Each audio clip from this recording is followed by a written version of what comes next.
Instagramga kirganingizda siz ham qanaqadir boshqa odamlardek o'zingiz to'xtab qolgandek his qilasizmi?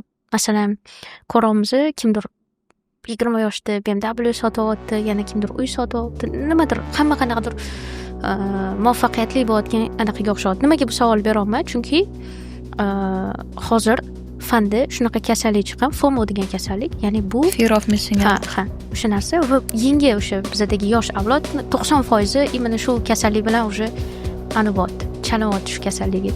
Manda taxminan 6 oy oldin bu narsa bor edi. Ya'ni, bu bunaqa qilyapti, bu bunaqa qilyapti. Qara, san ham уже yoshing o'tyapti. 22 ga qarab ketyapsan, nima qilyapsan degan narsa bor edi bunda ham, lekin odam o'zini qatga ketayotganini bilsa, nimani xohlashi, nimani xohlamasligini bilsa, shundoq qaraydi-da o'sha narsalarga.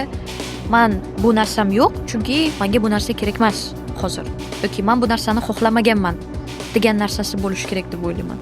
Ya'ni masalan aytaylik, kimdir bilmayman 20 yoshida zo'r to'y bo'lyapti, Mary Mila bo'lyapti yoki bo'lmasa kimdir bilmayman BMW olyapti.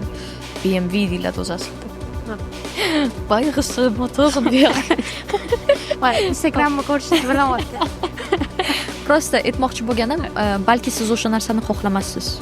Ya'ni shu narsa menga qanaqadir tinchlik beradi. Shu narsa meni qanaqadir bu o'zimni compare qilishdan, ya'ni taqqoslashdan to'xtatadi. Oldin menda ham bu narsa bor edi. Oldinda qarardim, qara, bu ham zo'r qilyapti hayotini, boshqa deb aytardim. Lekin hozir bo'ldi qitga ketayotganimni tushunganimdan keyin, nimalarni xohlashimni o'zim bilayotganimdan keyin, ko'pincha holatda ko'rsam ham qanaqadir nima desa bo'ladi. Men havas qilish uchun ko'raman bo'ldi. Shu narsa.